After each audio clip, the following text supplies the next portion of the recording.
솔로몬이 죽은 다음에 하나의 나라였던 이스라엘은 북왕국 이스라엘과 남왕국 유다로 분열이 되었습니다. 호세아 선지자는 북왕국 이스라엘의 선지자였지만 북왕국뿐만 아니라 남왕국 유다를 위해서도 하나님의 말씀을 선포했던 아주 진실한 선지자였습니다. 때는 바야흐로 여로보암의 2세를 맞이하였고 이 여로보암 2세 때에 이 북왕국 이스라엘은 최고의 번영을 구가하였습니다. 가장 넓은 영토를 소유하고 강력한 군사력을 갖추고 있었으며 아주 풍부한 경제력을 소유하고 있었습니다. 그렇지만 그들이 육적으로는 이렇게 번영한 왕국이 되었어도 영적으로는 그 어느 때에도 본 적이 없을 정도로 완전히 철저하게 타락한 상황을 맞이하고 있었던 것입니다. 바로 이때 하나님께서는 호세아 선지자를 부르셔서 그들에게 하나님의 말씀을 전하게 하셨습니다. 특이한 것은 하나님이 이 호세아 선지자를 불러주시면서 결혼을 하라고 지시를 하십니다. 그런데 그 결혼하라는 대상이 바로 디블라임의 딸 고멜이라는 사람이었습니다. 이 여자는 아마도 바알 신전에서 몸을 파는 창녀였을 것으로 기억이 되는데 많은 사람들에게 전국적으로 널리 알려진 이름난 창녀였습니다. 그 여자에게 장가를 들으라는 것이 하나님의 첫 번째 명령이었습니다. 어떤 사람들은 이것이 환상이라고 이야기하지만 환상이 아니라 실제였습니다. 그럼 우리에게 이런 의문이 듭니다. 어떻게 하나님은 그 거룩한 선지자를 그렇게 전적으로 타락한 그러한 창녀에게 장가를 들라고 명령하셨을까? 이것은 하나의 비밀이 있습니다. 그것이 무엇인고 하니 하나님께서 호세아로 하여금 방탕한 고멜에게 결혼을 하게 하신 것은 하나님이 그 여자를 통해서 이스라엘이 얼마나 방탕한지를 보여주고 싶었던 것입니다. 호세아 선지자는 의무감으로 고멜과 결혼한 것이 아니었습니다. 하나님께서 호세아에게 비록 창녀였지만 그녀를 뜨겁게 사랑하는 마음을 부어주셨습니다. 이 여자는 집을 나가서 자기 마음대로 외간 남자와 정을 통하고 아이까지 낳아가지고 집에 돌아오곤 했습니다. 그녀가 돌아오지 않는 때면 선지자는 소문을 듣고 그 여자를 찾아 나서서 그녀와 이름 모를 남자의 몸에서 태어난 씨까지 자기 자녀로 받아들이면서 끝까지 아내인 이 고멜을 뜨겁게 사랑했습니다. 덕분에 호세아 선지자는 하나님이 이스라엘을 향하여 품은 사랑의 마음이 어떤 것인지를 알게 했습니다. 이성적으로는 이 더러운 아내를 당장 끊어내 버려야 마땅하지만 마음속에 그녀를 향한 불붙는 사랑은 그렇게 할 수가 없었기에 그는 끊임없이 그녀를 용서하고 사랑하며 받아들였는데 이것이 바로 방탕한 이스라엘을 향한 하나님의 마음이었다라고 하는 것입니다. 호세아 선지자는 오늘 이스라엘 백성들에게 한 장의 추억이 어린 사진을 보여주고 있습니다. 그것은 이제 막 걸음마를 시작하는 어린 아이가 두 손을 붙들어 주자 한 발짝 한 발짝 걸음을 떼어 놓을 때 온 가족이 박수를 치며 기뻐하는 그 모습이었습니다.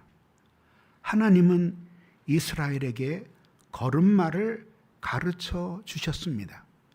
이스라엘 백성은 이제 막 태어났습니다. 이게 무슨 뜻일까요?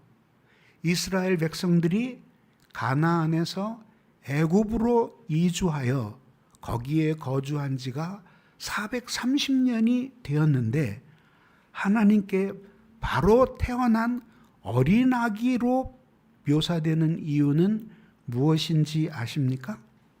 그 전까지 이스라엘은 아무리 백성이 많아도 아브라함의 후손일 뿐이었습니다. 그래서 아브라함을 가장으로 하는 그러한 대가족에 불과했습니다. 그러나 하나님이 거기서 이스라엘 백성들을 출애굽하게 하심으로써 그때 이스라엘은 비로소 국가가 되는 것입니다. 다시 말해서 이스라엘 백성들이 이제 영토와 국민과 주권을 가진 국가가 되었는데 그 영토는 바로 하나님이 가르쳐 주신 약속의 땅이었습니다. 그래서 국가라는 의미에서 볼 때 이스라엘은 바로 출애굽할 때 바로 태어난 어린아이와 같은 국가였습니다. 걸음마는 하나님의 백성으로서의 삶과 그리고 생활의 도리를 가르치는 것이었습니다. 그렇게 하나님께서는 이스라엘 백성을 어린아이처럼 여기며 돌보아 주셨고 이제 막 태어나 자라서 걸음마를 시작하는 아가 이스라엘은 하나님을 전심으로 사랑하며 이제 하나님과 함께 걸음마를 배우는 중이었던 것입니다. 하나님이 이스라엘에게 430년 동안이나 애굽에서 머물며 종살이까지 하던 그들에게 약속의 땅을 유업으로 주시고 또 많은 백성들이 되게 하셨으며 또 이제 그들이 하나님 주권 아래서 행복하게 살아가게 하셨으니 하나님이 이스라엘에게 주시지 않은 것이 무엇이었겠습니까?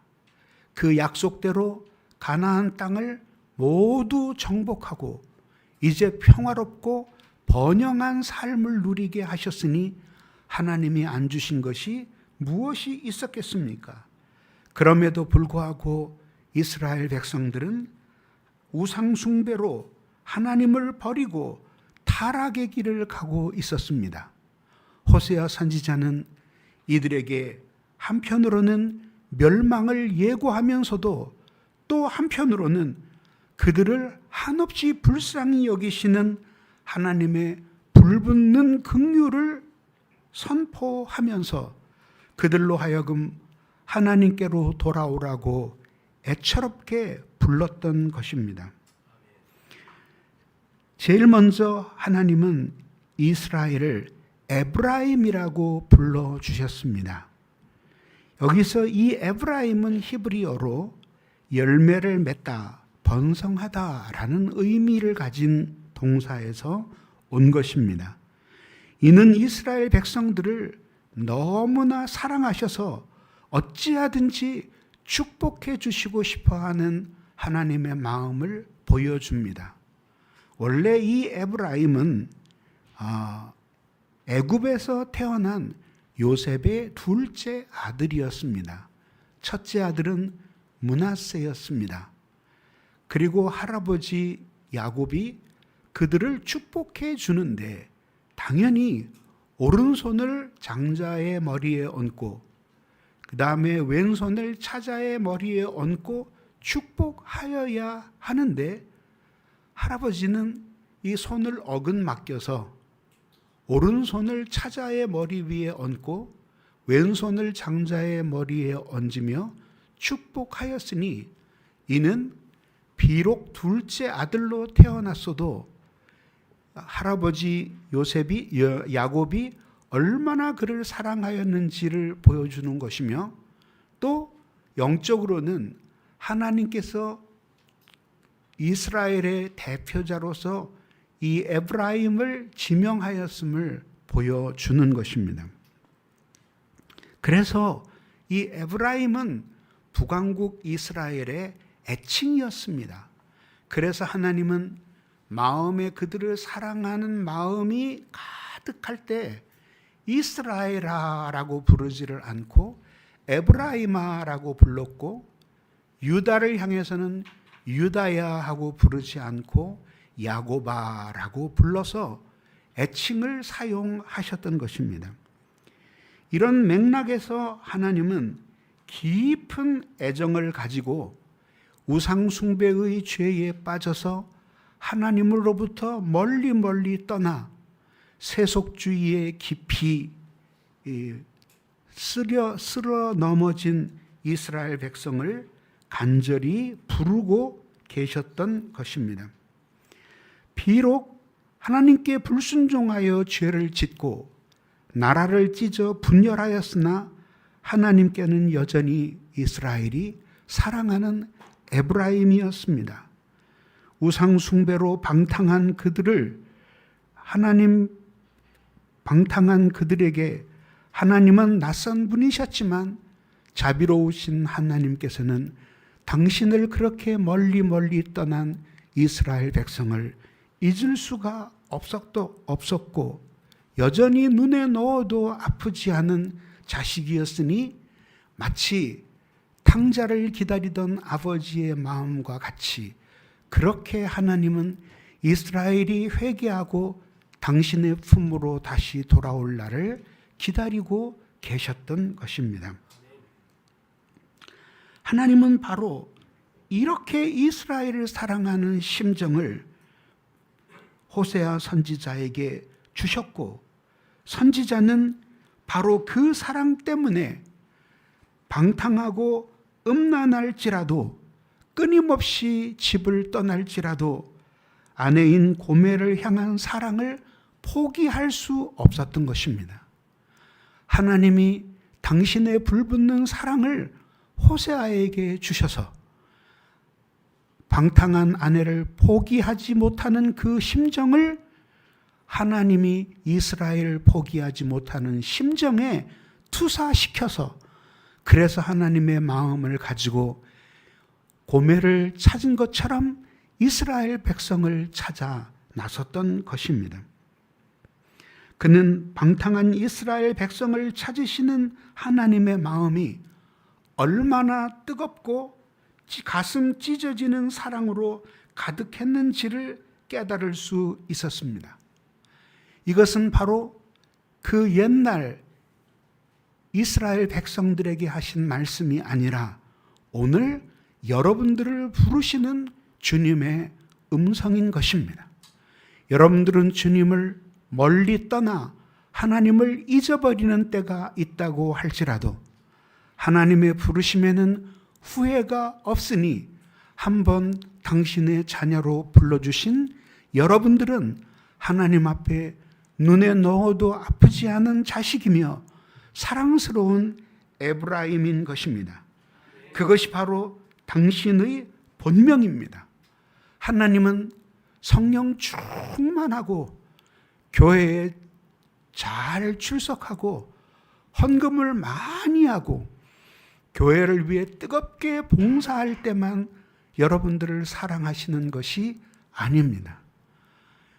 하나님은 여러분들이 오히려 깊은 침체에 빠져 신앙의 활기를 잃어버리고 세상의 근심과 염려로 가득 차 있어 홀로 외로워 눈물을 흘릴 그때에도 하나님께서는 여러분과 함께 하십니다. 그리고 여러분들은 알지 못해도 하나님은 여러분 홀로 있는 것 같은 그 시간에 곁에 계셔서 여러분과 동행하시는 분이십니다. 예수를 믿은 지 제가 얼마 안 되었을 때 어느 교회에 수요 예배를 드리러 갔습니다. 그때 제 마음은 하나님을 이제 믿기는 믿었지만 어디로 믿어가야 할지를 잘 모르는 가운데 불안한 마음과 걱정이 구원의 기쁨, 구원받았다는 사실과 함께 섞여 있는 미묘한 감정이었습니다. 그때 키가 큰 한 자매가 나와서 찬송을 불렀는데 그 찬송이 제 마음에 확 다가오면서 하나님이 그렇게 당신을 위해서 잘 살 때만 함께 하시는 것이 아니라 우리가 어떤 모습으로 있든지 하나님이 같이 하신다는 사실을 깨우쳐 주어 큰 위로를 받았습니다. 비참한 눈물을 흘릴 때와 쓰라린 마음으로 단식할 때 그때도 주께서 같이 하사 언제나 나를 도와주시네. 그렇습니다. 여러분들은 하나님을 멀리 떠났어도 하나님은 여러분 가까이 계시며 여러분은 하나님께 무관심할지라도 하나님은 고멜처럼 집을 나간 여러분들을 호세아가 보여준 사랑으로 찾아 나서 여러분들을 에브라임이라고 불러주시는 분이십니다. 마음으로 하나님을 멀리 떠났고 몸으로 하나님을 멀리 떠났고 그래서 주님의 사랑에 멀어졌다 할지라도 오늘 여러분들을 애타는 심정으로 사랑의 음성으로 부르시는 이 하나님의 에브라임의 부르심 앞에 응답하고 주님께로 돌아가는 여러분들이 되시기를 예수님의 이름으로 축원합니다. 또한 하나님은 이스라엘에게 걸음을 가르쳐 주셨습니다. 이제 막 일어서서 한 발씩 떼어놓는 이스라엘에게 하나님은 걸음을 가르쳐 주셨으니 이 발걸음은 하나님의 선택된 백성으로서의 신앙과 삶을 가리키고 있는 것입니다. 이것은 마치 한 장의 흑백 사진, 가족 사진처럼 우리의 마음에 다가오지 않습니까?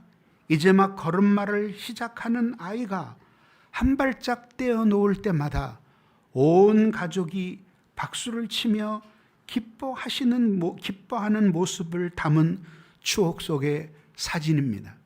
이제까지 이스라엘은 그냥 집안이었습니다. 그러나 이제 출애굽을 함으로써 그들은 하나님을 왕으로 모신 한 국가가 되었고 그들의 거룩한 삶과 신앙으로서 열방이 하나님을 아는 지식을 획득하고 주님께로 돌아오기를 기대하셔서 이스라엘을 구원해 내신 것입니다. 하나님은 그들을 구원해 내고 내버려 두신 것이 아니라 걸음을 가르쳐 주셨습니다.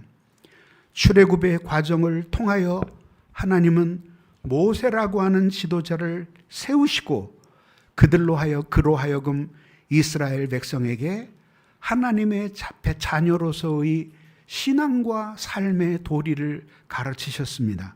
하나님은 이방인과 다름없게 되어버린 이스라엘 백성들에게 새로운 신앙의 발걸음을 가르쳐 주었습니다.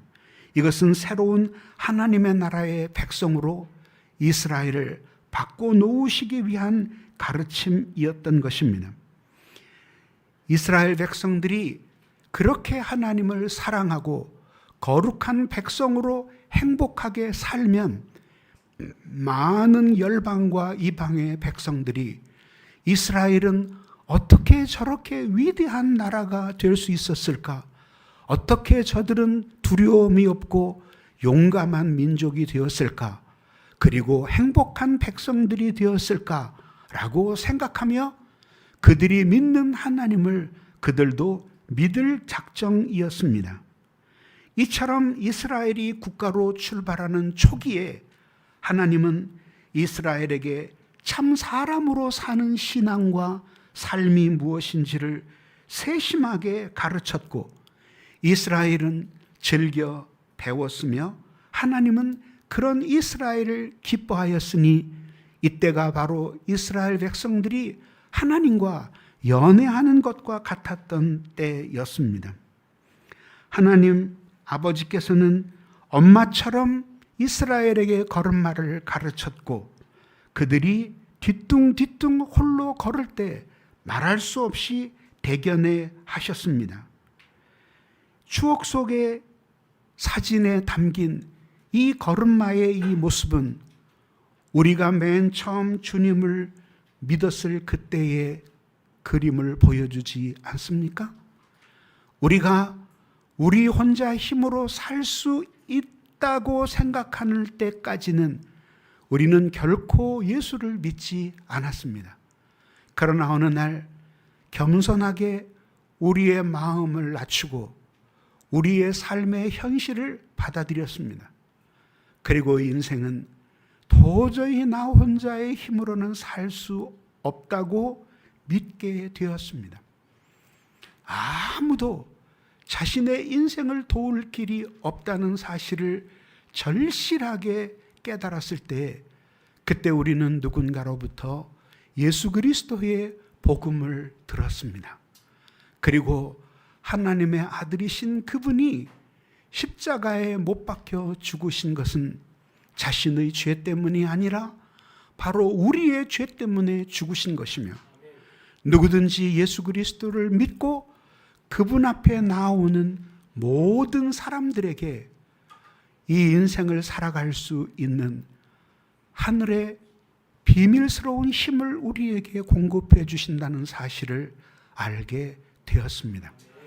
그때 우리는 비로소 우리가 죄인이라는 사실을 깨닫게 되었고 그리고 우리의 죄 때문에 대신 십자가를 지시고 하나님 앞에 저주받은 바 되어 죽임을 당하신 어린 양이신 예수 그리스도 그분을 믿는 것 이외에는 아무것도 소망이 없다는 사실을 절실하게 깨닫게 되었던 것입니다. 그때 우리는 눈물을 흘리며 참회했고 살아온 발걸음 모든 것이 이스라엘처럼 하나님께 반역하며 우상을 섬기며 세상을 사랑하며 살았던 불순종의 날이었다는 사실을 깨닫게 되었습니다.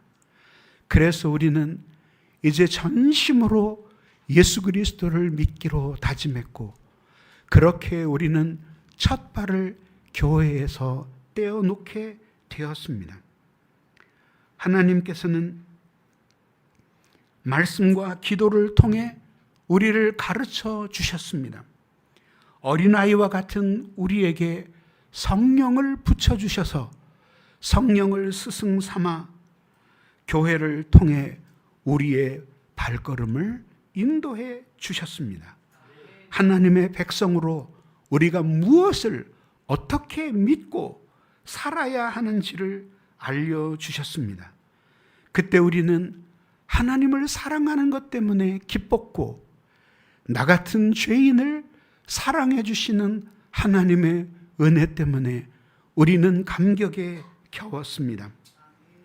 그때 하나님의 말씀은 우리의 입술에 꿀과 같이 달콤했고, 그분을 믿고 살아가는 매일매일이 우리에게는 잊을 수 없는 추억을 남기는 순간들이었습니다.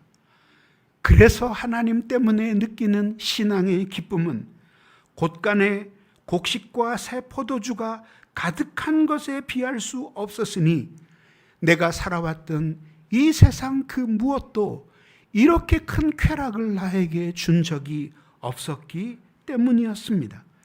그래서 우리는 이런 좋으신 하나님을 모르며 살아왔던 지난 날들을 후회하게 되었고, 우리가 너무나 늦게 주님을 사랑하게 된 것을 원통하게 여겼던 것입니다.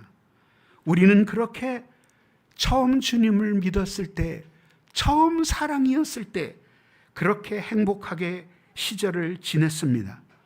이 첫사랑의 시기에 예배는 감격스러웠고, 하나님의 말씀은 달콤했으며, 기도는 뜨거웠습니다.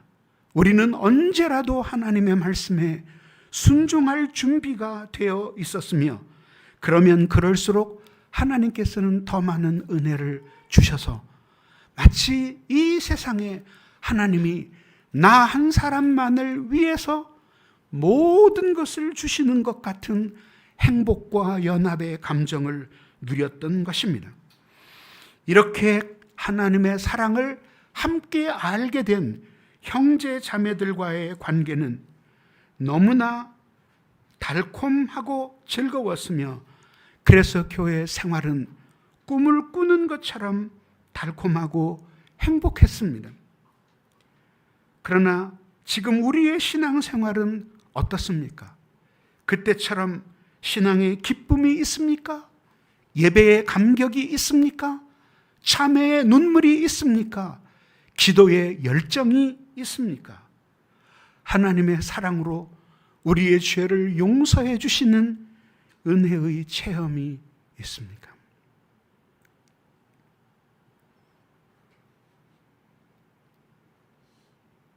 눈물을 흘리며 참회하였었네.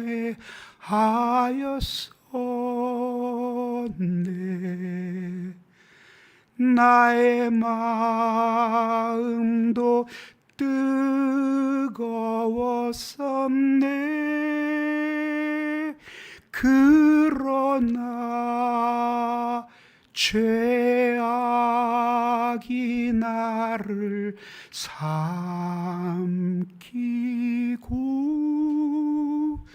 내 영혼 갈 길을 잃었네.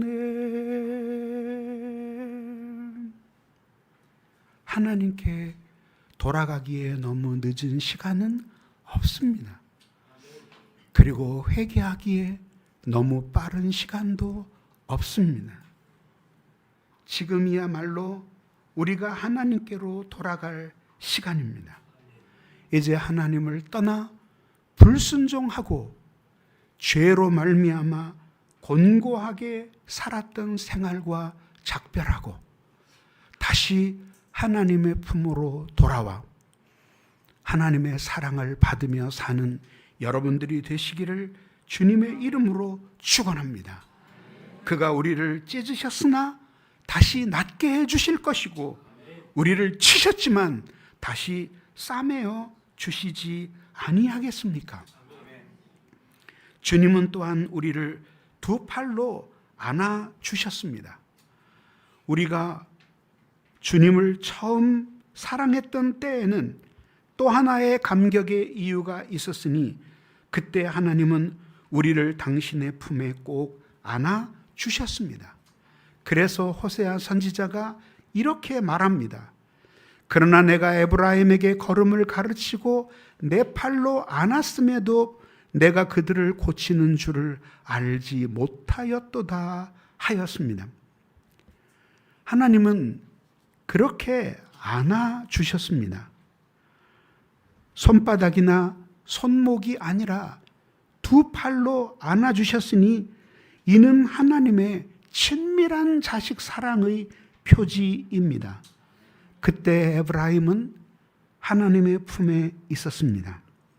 하나님의 사랑을 알기 전 우리가 살았던 생활을 회상해 보십시오. 우리는 세상에 버려진 자들이었고, 그리고 우리는 이 세상에서 낙심하고 좌절한 사람들이었습니다. 그렇게 한 마리의 길 잃은 양처럼 하나님을 멀리 떠나 있는 동안 우리는 철저히 버려진 그러한 사람들이었습니다. 저는 부모님이 예수를 믿지는 않았지만 다른 가족들 때문에 기어 다닐 때부터 교회를 다녔습니다. 그리고 자아가 생겨나기 시작하던 중학교 2학년 되기 직전 14살 때에 홀로 교회를 향해 걸어가고 있었습니다. 시골 변두리, 서울 변두리였기 때문에 시골하고 똑같았어요. 그래서 한참을 그 논뚝길을 걸어서 철뚝길을 지나서 한 30분을 걸어가야지만 예배당에 도착할 수 있었습니다. 그때 갑자기 맑은 하늘이었는데 하늘에서부터 커다란 슬픔이 내 마음속으로 훅 하고 들어왔습니다. 그리고는 가던 걸음을 멈추고 그 자리에 무릎을 꿇고 엎드려 대성통곡하면서 울었습니다. 추운 겨울에 바람이 불고 있었습니다. 손과 입술이 얼어붙는 것 같은 추운 때였는데 추위는 간 곳 없고 내 마음에 서러운 울음소리만이 쏟아져 나왔습니다. 한참을 울다가 내가 왜 울고 있지? 하고 스스로에게 물어보았습니다. 그랬더니 이것은 4개의 질문과 맞닿아 있었습니다. 나는 누구인가? 그리고 나는 어떻게 살아야 하는가? 이 세상은 나에게 무슨 의미가 있는가? 그리고 신은 존재하는가? 하는 것이었습니다. 그리고는 목 놓아 통곡하며 울었습니다.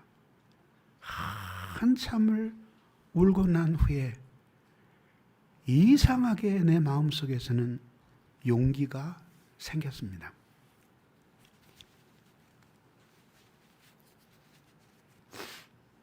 그리고 두 손을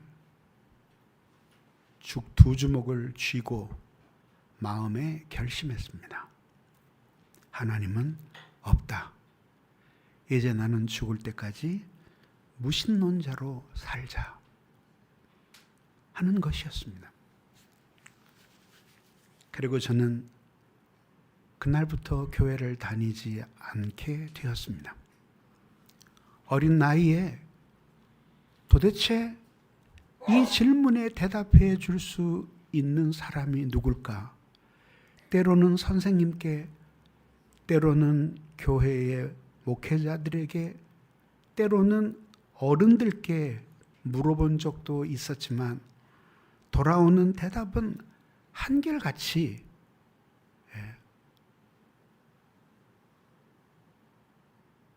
쓸데없는 질문이라는 것이었습니다. 그때 나는 깊이 실망했습니다. 그리고 갑자기 교회 안에 있는 모든 사람들이 그렇게 불쌍해 보일 수가 없었습니다. 종교가 참된 것이라면 나의 이러한 깊은 고민 하나 해결해 주지 못한다면 그게 어떻게 진정한 종교일 수 있겠는가? 라는 것이었습니다. 그리고 나는 성경을 버리고 그때부터 문학 작품들을 읽기 시작했습니다. 그때 내 마음에 큰 위로가 되는 것이 있었습니다. 현실 세계에서는 나의 생각과 고민을 이야기하면 모두 사람들이 공감해 주지를 않았고 심지어 친구들도 공감해 주지 못했는데 문학 작품 속에서는 나 같은 주인공들이 너무나 많다는 사실을 깨달으면서 점차 이 어린 소녀는 소설 속으로 빠져들게 되었습니다. 그러나 몇 년 지나자 회의가 느껴지기 시작했습니다. 왜냐하면 문학은 인생의 문제에 대해서 물음표는 던져주지만 마침표는 던져주지 않는다는 사실을 깨닫게 되었습니다. 그래서 고등학교 가서는 학교의 공부보다 오히려 철학책들을 읽는 것을 더 중요하게 생각하면서 내 인생의 길을 찾아보고자 애쓰고 몸부림치기도 하였습니다. 그래도 내 마음에 위로가 있었으니 영어 공부가 그렇게 재미있을 수가 없었습니다. 그래서 2학년 때부터는 종로서적에 나아가서 철학책들을 영어로 된 철학책들을 사다가 고등학교 2학년 때 읽기 시작하면서 인생의 문제에 대한 답을 찾고자 노력을 하였습니다. 그러나 그렇게 6년이라는 세월이 지나가고 난 뒤에 나는 깊은 허물을 느끼지 않을 수 없었습니다. 존경하던 철학자 프리드리히 니체의 책을 거의 다 읽었는데 마지막에 그가 죽어가는 모습은 너무나 비참했고 그리고 그 위대한 철학의 끝이 저 정도의 죽음밖에 주지 않는다면 내가 도대체 철학을 공부한들 행복해질 수 있겠는가 하는 것이었습니다. 자기 제자에게 사랑을 고백하고 발로 차이고 그리고 토리노 광장에서 정신병으로 쓰러지고 그리고 병원에서 실성한 사람으로 살다가 결국은 생을 마감하였던 위대한 철학자의 비참한 종말을 보면서 그럴 정도로 비참한 죽음은 철학 없이도 얼마든지 가능하겠다라는 생각이 들었습니다. 그리고 저는 이제 그 모든 책의 실증을 내게 되었습니다. 그러던 어느 날이었습니다. 저는 밤마다 공부를 하고 있었는데 새벽 때까지 공부를 하면 좋은 점이 세상이 아주 조용할 때 내 사각사각 연필 쓰는 글을 쓰는 내 연필 소리만 나는 고요함이 정말 좋았습니다. 그렇게 공부를 하고 한숨 돌리기 위해서 바깥으로 나와 뜰뜰 바깥에 넓은 들판이 있었는데 거기서 담배를 한 모금을 깊이 들어 마시고 내뱉을 때면은 새벽 4시에 울리는 교회의 새벽 총소리가 들렸습니다. 댕그렁 댕그렁. 하루 이틀은 사흘은 그저 그런 소리거니 하고 들렸습니다. 그러나 어느 날 그 소리는 내 마음에 점점 더 큰 울림으로 다가왔고 그리고 그 종소리는 나로 하여금 어린 시절 유년주일학교 때 성경학교 다니던 그런 추억 사진으로 나를 소환했습니다.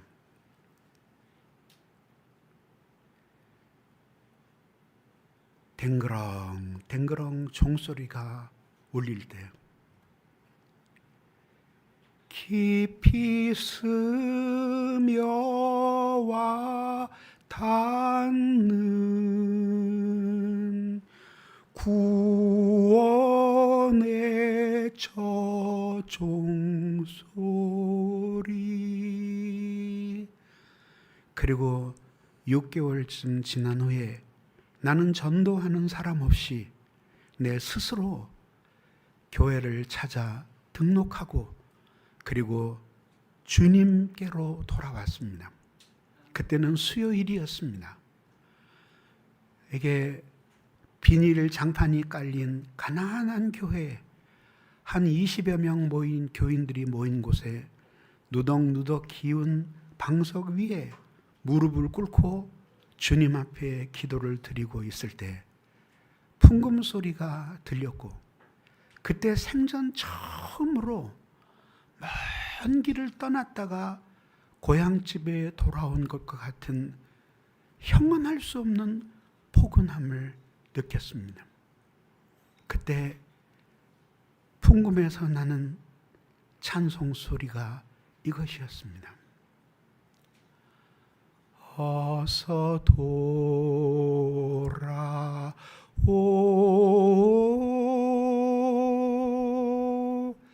어서 돌아마노.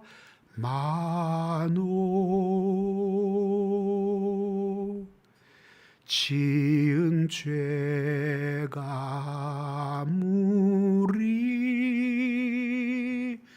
무겁고 크기로 주 어찌 못 담당하고 우리 주의 넓은 품으로 어서 돌아오어서.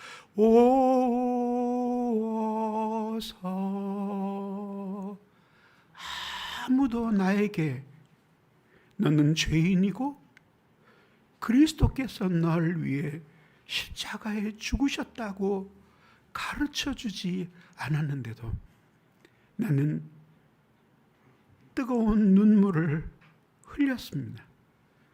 그리고 6년 동안 하나님을 버리고 탕자처럼 살았던 무신론자로서의 삶이 내게 남긴 가슴 아픈 흔적들을 되새기면서 후회에 후회를 거듭하고 있었습니다.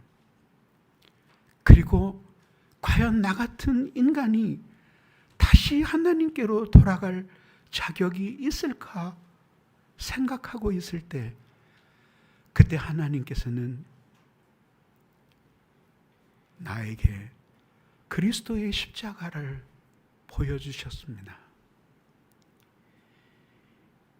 이 세상 나를 버려도 나 관계없도다.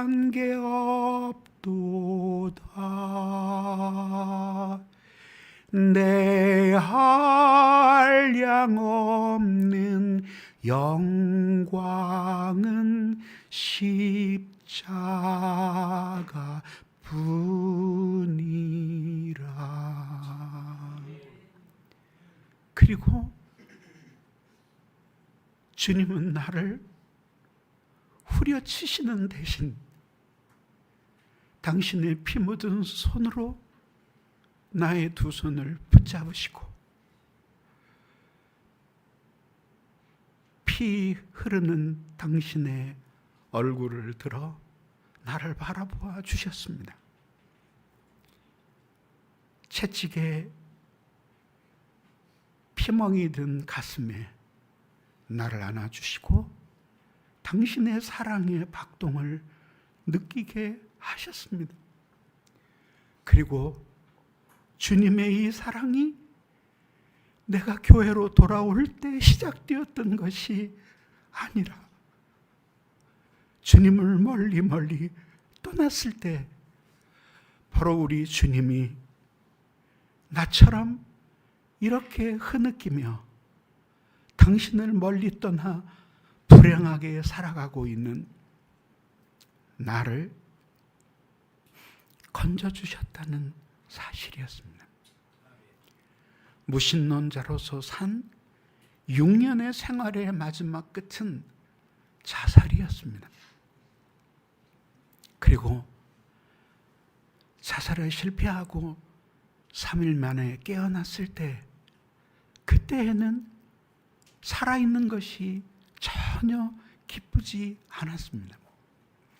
그러나 하나님은 그렇게 나를 다시 살려 주님을 믿게 하셨고, 이전에 한 번도 깨달은 적이 없었던 당신의 사랑에 눈물 흘리게 하셨고, 그리하여 이전의 나처럼 당신을 멀리 멀리 떠난 죄인들에게 복음을 전하는 목회자로 삼아 주셨던 것입니다. 주님이 저만이 아니라 지금도 당신의 품을 그리워하며 당신께 돌아가고 싶다고 고백하는 모든 사람들에게 이런 사랑을 보이실 것이니, 오늘 그렇게 여러분들이 진심으로 주님을 믿고 그리스도 앞으로 나아가게 되기를 주님의 이름으로 축원합니다. 마지막으로 고쳐주셨습니다. 세월은 흘렀고 북왕국 이스라엘은 이런 하나님의 사랑을 버리고 방탕한 길을 선택하였습니다. 경제적으로는 번영하였으나 신앙적으로는 병든 나라였습니다.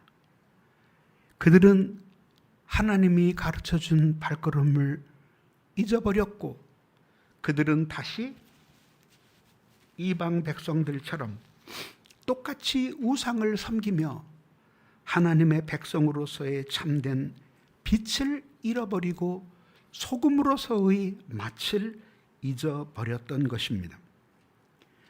그들은 곤핍하게 되었지만 그러나 여전히 자신들의 비참한 상태를 모르고 있었습니다.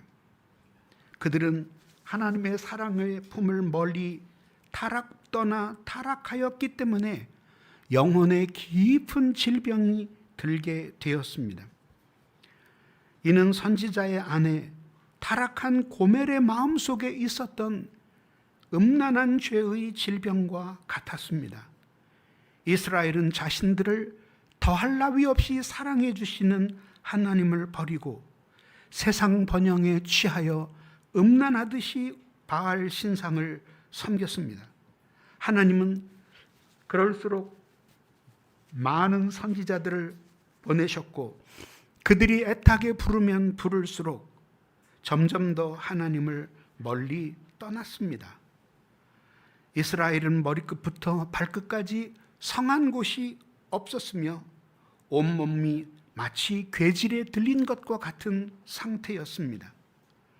이는 마치 기왓장으로 종기를 긁고 있었던 고난의 사람 욥의 몸과 같이 된 것이었습니다.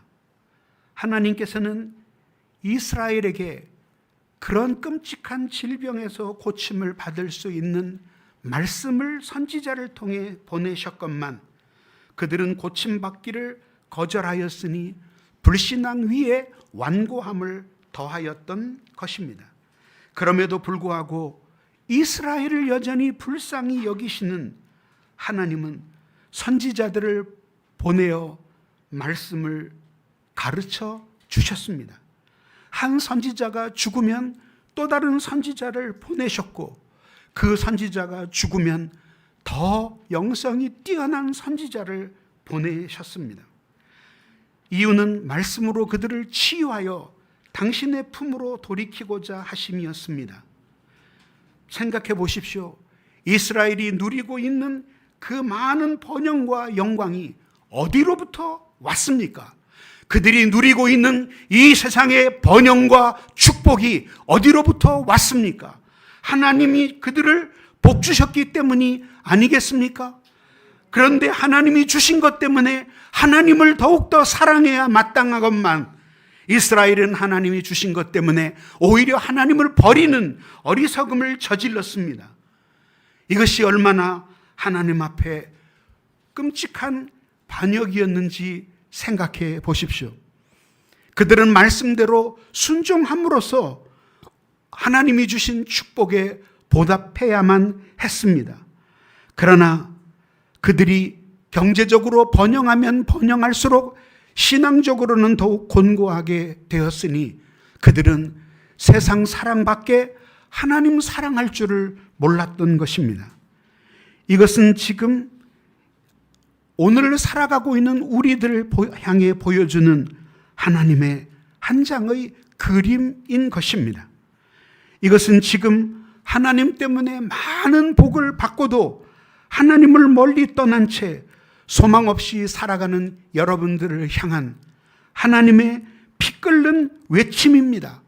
죄와 불순종으로 치명적인 질병에 걸린 것처럼 만신창이가 된 여러분들을 사람들은 다 더럽게 보지만 하나님은 그 핏덩어리를 불쌍히 여기시며 예레미야에게 주신 말씀처럼 피투성이가 되어서라도 살아만 있어다오라고 주님이 우리를 부르시는 것입니다. 하나님은 아무리 죄가 많고 사악한 사람이라도 멸망당하는 것을 기뻐하지 않으신다고 에스겔 선지자를 통해 말씀하셨습니다.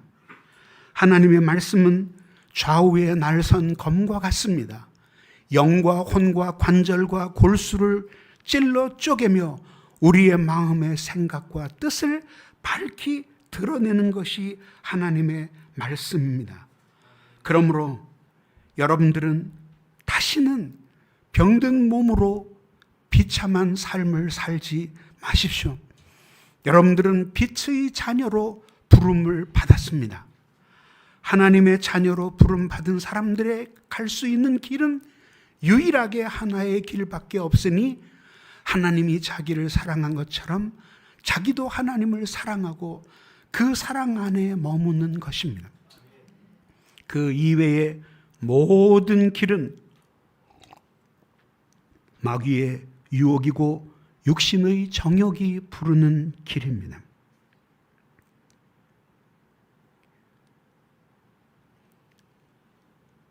세월이 많이 흘렀어도 언제나 첫사랑의 기억은 우리의 가슴에 칼로 새긴 것처럼 아로새겨져 있습니다. 주님과의 그 처음 사랑을 생각해 보십시오. 그때 우리는 순수한 마음으로 주님을 따랐습니다. 그리고 우리는